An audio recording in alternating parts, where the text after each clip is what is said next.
ये आकाशवाणी रायपुर है। छत्तीसगढ़ी समाचार बुलेटिन के संग धर्मेंद्र दुबे के जय जोहार। आज के प्रमुख समाचार। केंद्र सरकार को तिले आज जनगणना कराए जाए के अधिसूचना जारी। जनगणना हुई 2 चरण में। प्रदेश में आज ले नवा शिक्षा सत्र शुरू। जम्मो स्कूल मन में आज साला प्रवेश उत्सव मनाए गिस और एक ठिन ऊपरी हवा के चक्रीय चक्रवाती घेरा उत्तर पश्चिम बंगाल के खाड़ी में बने के सेती प्रदेश के कतकोन जगह में गरज चमक के संग हल्का ले मध्यम वर्षा के संभावना। अब समाचार विस्तार ले। केंद्र सरकार आज जनगणना कराए जाए के अधिसूचना जारी कर दी है। गृह मंत्रालय की अधिसूचना में कहे गए है कि लद्दाख, जम्मू कश्मीर, हिमाचल प्रदेश और उत्तराखंड में जनगणना 1 अक्टूबर 2026 ले कराए जाही। जनगणना 2 चरण में होही। पहली चरण में हरेक परिवार के आवासीय स्थिति, संपत्ति और सुविधा के बारे में जानबा सकेले जाही। तो वहीं दूसर चरण में हरेक मनखे के जनसांख्यिकीय, सामाजिक, आर्थिक, सांस्कृतिक और आने जानबा सकेले जाही। एकर अलावा ए बार जनगणना में जातीय जनगणना घलो करे जाही। जनगणना के काम बर करीबन 34 लाख प्रगणक और पर्यवेक्षक के संगे संग करीबन 1,30,000 जनगणना पदाधिकारी तैनात करे जाही। ये जनगणना मोबाइल एप्लीकेशन के माध्यम ले करे जाही। ये जनगणना के काम शुरू होए के बाद ले यह 16वां जनगणना हुई और स्वतंत्रता के बाद 8वां जनगणना हरे। केंद्रीय गृह मंत्री अमित शाह कहन है कि भारत आपदा प्रबंधन के क्षेत्र में वैश्विक नेता बने बर आगू बढ़ा थे। नई दिल्ली में राज्य और केंद्र शासित प्रदेश मन के राहत आयुक्त और आपदा मोचन बल मन के वार्षिक सम्मेलन ला संबोधित करत ओमन कहन कि भारत पूर्व चेतावनी प्रणाली के विकास में बड़का सफलता पाए। ओमन कहन कि एकदम सटीक पूर्वानुमान और पूर्व चेतावनी के माध्यम ले राहत और बचाव काम सफलतापूर्वक करेगिस। गृहमंत्री राहत आयुक्त मन ला 90 दिन के भीतर अपन राज्य के जिला मन बर आपदा प्रबंधन योजना तैयार करे के निर्देश दिन। रक्षा साइबर एजेंसी आज राष्ट्रीय स्तर में साइबर सुरक्षा ला मजबूत करे बर साइबर सुरक्षा अभ्यास के शुरुआत करे है। एक कार्यक्रम में राष्ट्रीय स्तर के एजेंसी और रक्षा क्षेत्र के 100 ले ज्यादा हितधारक मन भाग लेवत हैं। ये अभ्यास वास्तविक साइबर खतरा के अनुकरण करैया, सुरक्षित कामकाज ला ठीक ठाक करे और प्रतिभागी मन के विश्लेषणात्मक और रक्षात्मक साइबर कौशल ला तेज गति वाले, गेमिफाइड वाले माहौल में परखे बर तैयार करेगे है। ये अभ्यास ए महीना के 27 तारीख तक चलही। रक्षा साइबर एजेंसी ऐसा अभ्यास के बेरा बेरा में आयोजन करे के योजना बनावत है, जेकर ले जम्मू स्तर में सुरक्षा प्रथम संस्कृति ला बढ़ावा दे जा सके। प्रदेश में आज ले नवा शिक्षा सत्र शुरू हो गए है। संगे संग प्रदेश के जम्मू स्कूल मन में आज ले साला प्रवेश उत्सव घलो मनाए गिस। ए दौरान स्कूल में नवा प्रवेश करैया लइका मन के तिलक लगा के स्वागत करेगिस।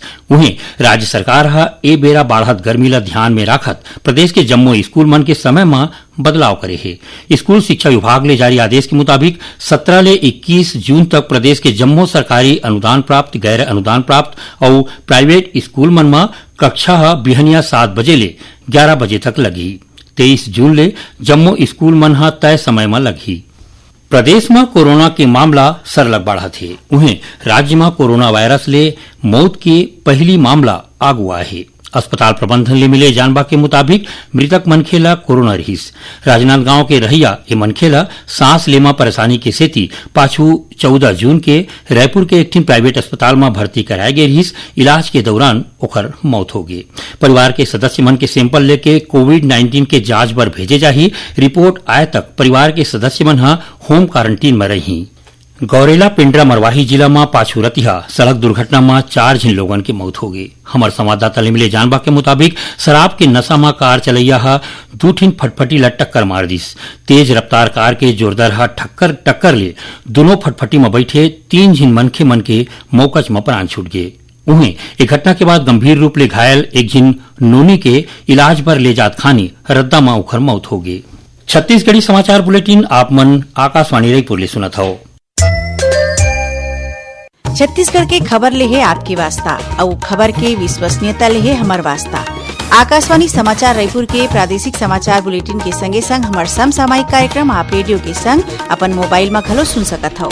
आकाशवाणी समाचार फेसबुक, ट्विटर और यूट्यूब में घलो हावय। हमार फेसबुक पेज हरे Chhattisgarh news on AIR, Twitter handle CGAIR news और हमार यूट्यूब चैनल हरे छत्तीसगढ़ AIR न्यूज। तो अब रेडियो के संगे संग आपके मोबाइल के माध्यम ले हम आप तक पहुँचत हन। छत्तीसगढ़ के हर खबर बर सुनत रहो आकाशवाणी समाचार। अब आगू बढ़बो बाँचे समाचार को थी। प्रदेश में ए बेरा धरती आबा जनजातीय ग्राम उत्कर्ष अभियान चलाए जाते इमा 16 ले 30 जून तक ग्राम स्तर में शिविर रखे जाते। मोहला मानपुर जिला के आदिवासी समुदाय के बढ़िया विकास और ओमल्ला शासन के जन कल्याणकारी योजना मन के फायदा दिवाए के उद्देश्य ले धरती आबा जनजातीय ग्राम उत्कर्ष अभियान के अंतर्गत शिविर मन के आयोजन करे जाते। इस शिविर के उद्देश्य विशेष रूप ले जनजातीय समुदाय मन तक सरकारी योजना और सेवा मन के पहुंच ला बढ़िया बनाना है। शिविर में हितग्राही मन के Aadhaar card, ration card, Ayushman Bharat card, जाति और निवास प्रमाण पत्र बनाए जाही।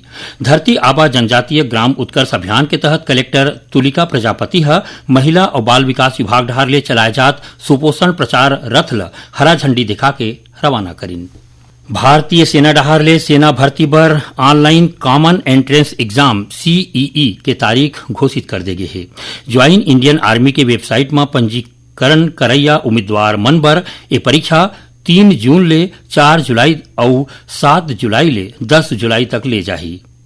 प्रदेश के 5 परीक्षा केंद्र बिलासपुर, रायपुर, भिलाई, दुर्ग और जगदलपुर में रोजे 3 शिफ्ट में ऑनलाइन परीक्षा ले जाही।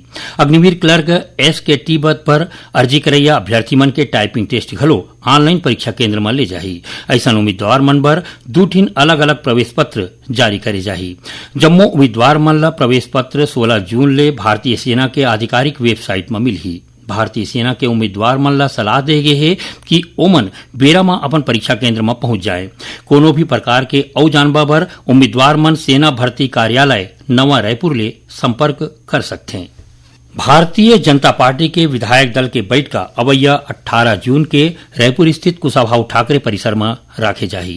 ये बैठका में अवैया मानसून सत्र के तैयारी ला लेके गोट बात करे जा सकते। संगे संग विधायक मन के क्षेत्र में होवत कामकाज के समीक्षा घलो करे जाही। ये बैठका में भारतीय जनता पार्टी के बड़का नेता अखिल भारतीय सह संगठन मंत्री शिव प्रकाश, प्रदेश प्रभारी नितिन नवीन, मुख्यमंत्री विष्णुदेव साय, प्रदेश अध्यक्ष किरण सिंह देव, क्षेत्रीय संगठन महामंत्री अजय जामवाल और प्रांत संगठन मंत्री पवन साय शामिल हुई। अब आप जानत थन मौसम के हाल।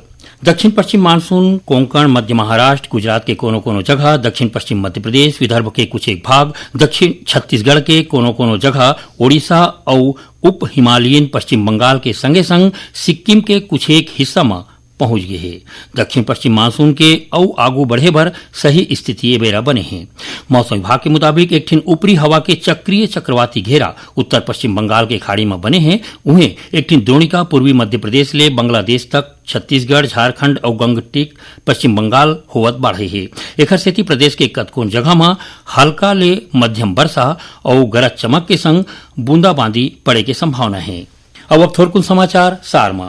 केंद्रीय स्वास्थ्य और परिवार कल्याण मंत्रालय के मुताबिक नर्सिंग अधिकारी भर्ती सामान्य पात्रता परीक्षा साल में एक बार के जगह 2 बार करे जाही। राजस्व और आपदा प्रबंधन मंत्री टंकरांग वर्मा काली मंत्रालय में विभागीय कामकाज की समीक्षा करही और इंदिरा गांधी राष्ट्रीय मुक्त विश्वविद्यालय इग्नू डहार ले जुलाई 2025 में प्रवेश बर नामांकन के आखिरी तारीख 15 जुलाई कर दी गई है। आखिर में प्रमुख समाचार एक घाव फिर। केंद्र सरकार को तिले आज जनगणना कराए जाए की अधिसूचना जारी। जनगणना हुई 2 चरण में। प्रदेश में आज ले नवा शिक्षा सत्र शुरू। जम्मो स्कूल मन में आज साला प्रवेश उत्सव मनाएगिस और एक ठिन ऊपरी हवा के चक्रीय चक्रवाती घेरा उत्तर पश्चिम बंगाल के खाड़ी में बने के सेती प्रदेश के कतकोन जगह में गरज चमक के संग हल्का ले मध्यम वर्षा के संभावना। एक संग छत्तीसगढ़ी समाचार बुलेटिन यहीं सिरावत है। जय जोहार।